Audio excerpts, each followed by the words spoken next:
大家喺尖沙咀有冇留意到呢個特別嘅裝置呢？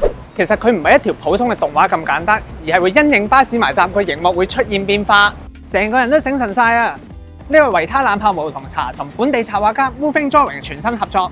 維他冷泡無糖茶以冷泡技術萃取真茶嘅回甘滋味，隨時隨地飲啖 refresh 狀態，等上班族都可以醒神 keep going。就好似 Moving Drawing 一樣，用貼地嘅畫作記錄香港人嘅上班日常，為都市人帶來醒神節奏，全日都可以 keep moving、keep going。Charlotte 畫緊啲咩咧？我而家畫緊咧上班族嘅眾身相，平時咧搭車嘅時候都好中意拎住本畫簿啦，去到記錄大家翻工嘅時候嘅模樣。見到熒幕嗰個公仔咧，同你而家畫緊呢個公仔好似喎。係啊，我而家都係畫緊呢一個女仔啦。佢飲完嘢係有個 curve 喺度，係咩意思啊？佢飲咗維他冷泡無糖茶之後，身後就出現咗呢個 energy wave 啦。如果你都想玩下咧，由而家去到10月2號嚟尖沙咀清真寺呢個巴士站，可以一齊嚟醒神一下，為生活捉緊醒神節奏，一路 keep going。